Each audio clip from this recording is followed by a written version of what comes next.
Financial management में capital structure has a very important place. अब तुम कहोगे कैपिटल स्ट्रक्चर क्या है? तो capital structure is the decision between debt and equity, यानी कितना पैसा फाइनेंस कहाँ इक्विटी से अरेंज करें, ओनर्स कैपिटल से अरेंज करें, और कितना पैसा लोन्स, डिबेंचर्स, डेट कैपिटल से अरेंज करें, इसकी जो प्रोपोर्शन है, the ratio between debt and equity is known as capital structure. और कैपिटल स्ट्रक्चर डिसीजन किसी भी ऑर्गेनाइजेशन के लिए बहुत इंपॉर्टेंट है और उसको कई फैक्टर्स इंपैक्ट करते हैं। आज की वीडियो में we will begin factors affecting capital structure decision, and ये पहली वीडियो है इसकी क्योंकि देयर आर 14 फैक्टर्स, तो हम 2 वीडियोस में इसको डिवाइड करेंगे। राइट, वेलकम एवरीवन, आप लोग देख रहे हैं Eco World Digital Classes. This is business studies series for standard 12। I am doing chapter number 9 financial management, and like I said factors affecting capital structure. अब पहला फंडा क्लैरिटी करो, 3 डिसीजन है चैप्टर में। पहला डिसीजन था इन्वेस्टमेंट डिसीजन, वो हम कर चुके। फिर उसके इन्वेस्टमेंट डिसीजन में ही हमने फिक्स्ड कैपिटल के डिसीजन को जो फैक्टर्स इंपैक्ट करते हैं वो किए, और फिर हमने किए वर्किंग कैपिटल को जो फैक्टर्स इंपैक्ट करते हैं हमने वो किया। तो इन्वेस्टमेंट डिसीजन ओवर हो गया। फिर हमने किया फाइनेंसिंग डिसीजन, यानी पैसा कहाँ से लाना है, कितना डेट से लाना है और कितना इक्विटी से लाना है, वो डिसीजन हमने किया, उसके फैक्टर्स किए, वो था फाइनेंसिंग डिसीजन। अब एक आखिरी डिसीजन रह गया है, वो है डिविडेंड डिसीजन। लेकिन उसके अलावा चैप्टर में एक फाइनेंशियल प्लानिंग का टॉपिक भी है, and here is the confusion. बहुत बच्चे कंफ्यूज हो जाते हैं फाइनेंशियल मैनेजमेंट और फाइनेंशियल प्लानिंग में क्या फ़र्क है। ओके, फ़र्क है, बहुत फ़र्क है। जब मैं फाइनेंशियल प्लानिंग करवाऊंगी तब समझाऊंगी। आज जो हम टॉपिक कर रहे हैं कैपिटल स्ट्रक्चर, ये फाइनेंसिंग डिसीजन से अलग कैसे है, पहले ये समझो।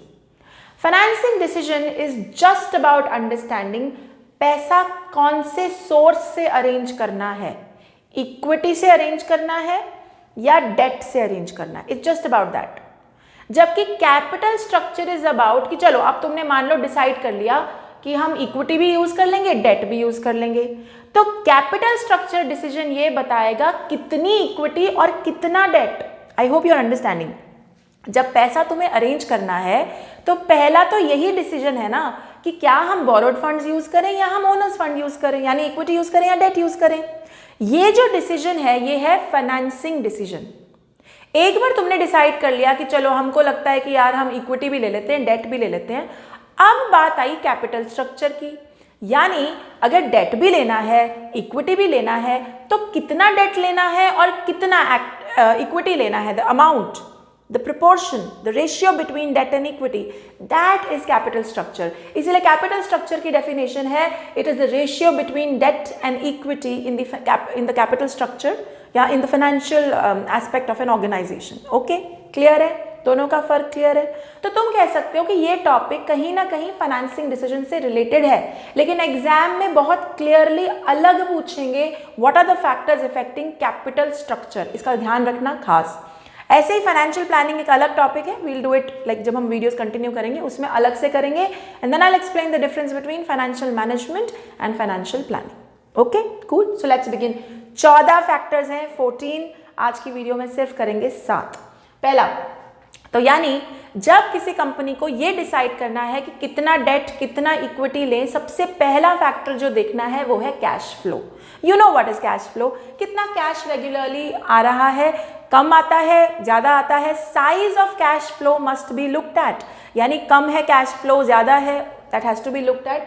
ऑल्सो कोई भी समझदार फाइनेंशियल मैनेजर जानता है कि कम से कम इतना पैसा तो होना चाहिए जो तुम्हारी फिक्स्ड ऑब्लिगेशन मतलब इंटरेस्ट देना है, सैलरीज देनी है, यार उतना पैसा तो होना चाहिए ना कि सैलरीज देने के लिए, इंटरेस्ट पेमेंट्स देने के लिए तुम्हारे पास पैसा हो, इतना भी हो, और इसके अलावा थोड़ा बहुत बफर भी हो, एक्स्ट्रा भी हो।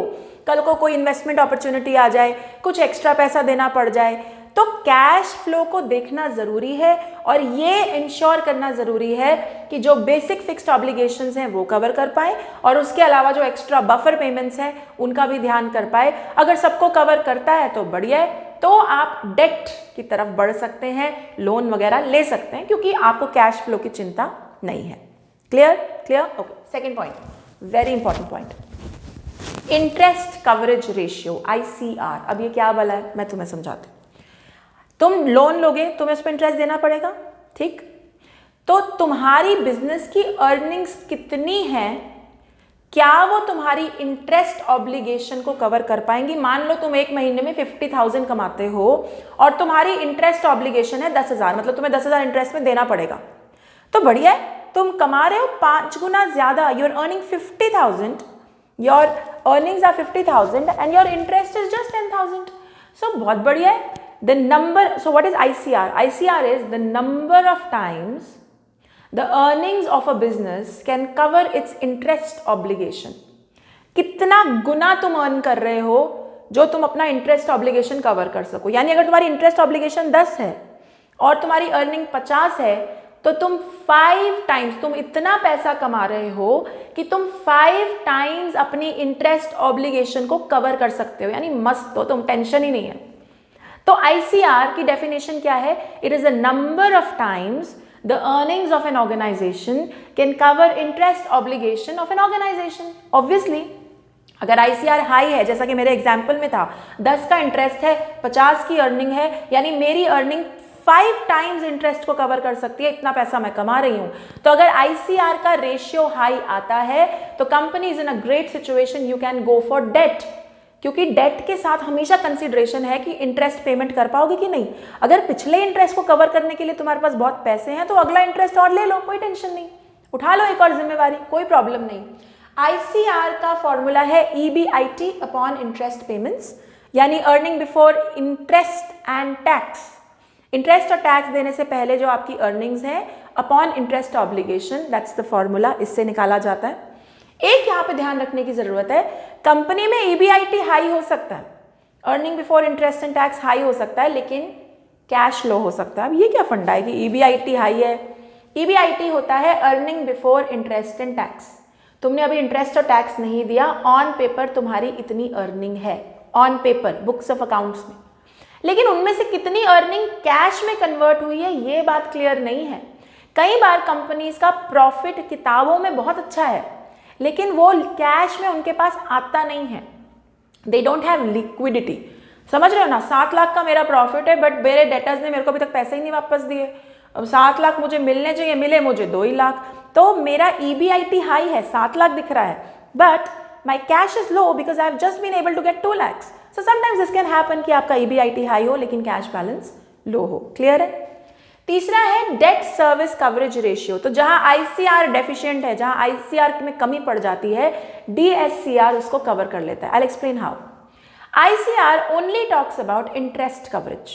10,000 का इंटरेस्ट है, उसको कितना कवर करती है अर्निंग, वो ICR। DSCR talks about the entire amount, debt plus interest.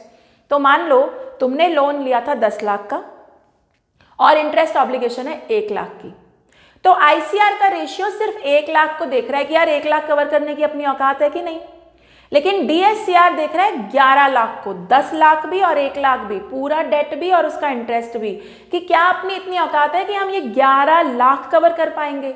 और DSCR अगर हाई है तो इसका सीधा मतलब है कि आपके पास बहुत पैसे हैं, आप ये 11 लाख की पूरी ऑब्लिगेशन कवर कर सकते हैं। मान लो तुम्हारा प्रॉफिट है 1 करोड़ का और तुम्हारा debt plus interest total obligation है 11 लाख की, बताओ टेंशन क्या है? तुम्हारी अर्निंग है 1 करोड़, तुम्हारी इंटरेस्ट ऑब्लिगेशन और डेट ऑब्लिगेशन है 11 लाख की, तो आराम से यार many times over you can pay of this 11 lakh. तो DSCR ICR की कमी को पूरा करता है। ICR only talks about interest obligation, DSCR talks about debt plus interest obligation. अगर हायर ICR है तो आप हायर DSCR है, आप आसानी से और लोन ले सकते हैं और डेट ले सकते हैं, बिकॉज आप पिछला डेट बहुत आसानी से पे कर सकते हैं। Okay, clear? Next, return on investment, बड़ा क्लियर फंडा है यार, ROI, रिटर्न ऑन इन्वेस्टमेंट।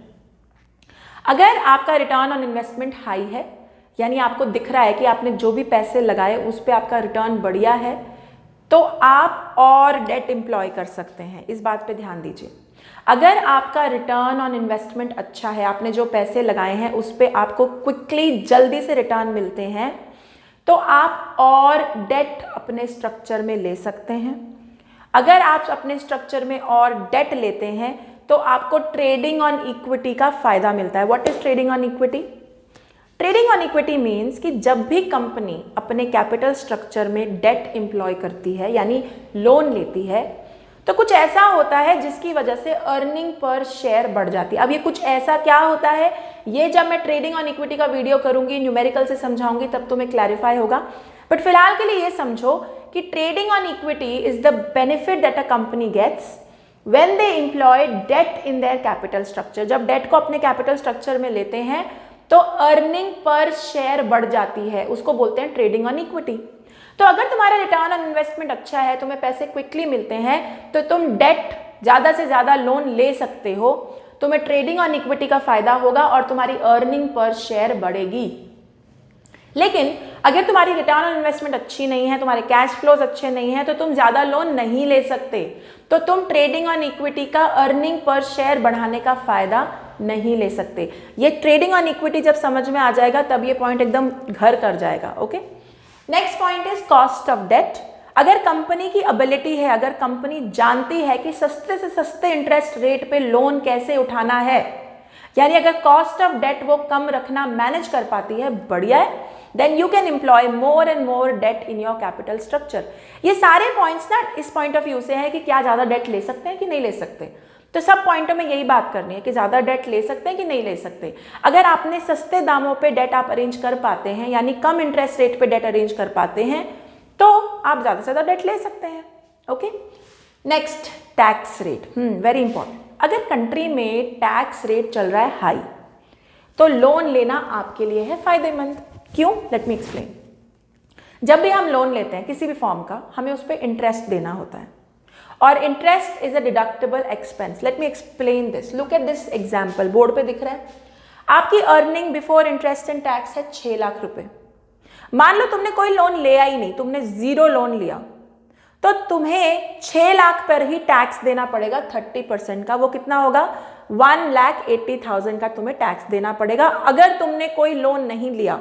होता क्या है ना, EBIT जो अर्निंग्स हैं 6 लाख की, उनमें से पहले इंटरेस्ट हटता है, जो बचता है उस पर फिर टैक्स लगता है। ऑर्डर क्या है? Earning before interest and tax.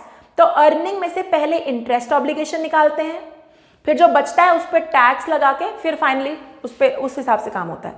तो मान लो तुम्हारी अर्निंग है 6 लाख की, तुम्हारा कोई इंटरेस्ट फिगर है ही नहीं, तो कुछ भी नहीं निकालोगे 6 लाख में से, तो टैक्स किस पे निकालेंगे हम? 6 लाख पे। तो 6 लाख का 30% 1,80,000 का तुम्हारा टैक्स बनता है। ठीक, अब मान लो सेकंड ऑप्शन, तुमने 6 लाख की अर्निंग्स है तुम्हारी, लेकिन तुम्हें 1 लाख का इंटरेस्ट देना है क्योंकि तुमने 10 लाख का लोन लिया था 10% इंटरेस्ट रेट पे।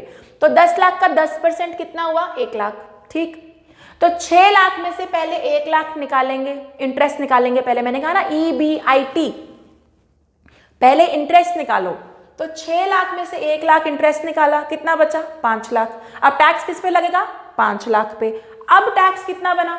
5 लाख का 30% 1,50,000। अब तुम बताओ टैक्स ज्यादा कहां पे था? जहां कोई इंटरेस्ट ऑब्लिगेशन नहीं थी, यानी कि यहां जहां पे कोई लोन नहीं लिया गया, वहां पे टैक्स ज्यादा देना पड़ा 1,80,000 का। जहां पर इंटरेस्ट ऑब्लिगेशन थी वहां पे टैक्स कम देना पड़ा 1,50,000 का। इसीलिए अगर इकोनॉमी में टैक्स रेट ज्यादा है, हाई है, तो समझदार फाइनेंशियल मैनेजमेंट ये कहती है कि लोन लो, क्योंकि लोन पे जो इंटरेस्ट देना है वो डिडक्टेबल एक्सपेंस है, यानी उसको अर्निंग्स में से निकालेंगे और जो बचा होगा उस पे टैक्स देंगे, तो अपने को सस्ता पड़ेगा टैक्स देना, कम टैक्स देना पड़ेगा। इसीलिए if the tax rate in the economy is high, company should go for more debt because interest is deductible expense. कम टैक्स देना पड़ेगा, होल अमाउंट कम हो जाएगा, जैसा कि हमारे केस में हुआ 1,50,000 देना पड़ा 1,80,000 की बजाय। Okay, clear? अगला and last point for today's video, control consideration. Debt लेना आपका कंट्रोल डाइल्यूट नहीं करता, क्योंकि डेट ओनर्स कैपिटल नहीं है। जब आप इक्विटी शेयर्स इशू करते हैं, आप अपनी ओनरशिप दे रहे हैं। अगर आप नहीं चाहते अपना ओनरशिप देना, अगर आप अपना कंट्रोल नहीं छोड़ना चाहते, तो आपको डेट एम्प्लॉय करना चाहिए। हाँ, अगर आपको कंट्रोल कंसिडरेशन नहीं है, कोई फर्क नहीं पड़ता, in that case probably you can go for equity shares. Are we clear? समझ में आ गया?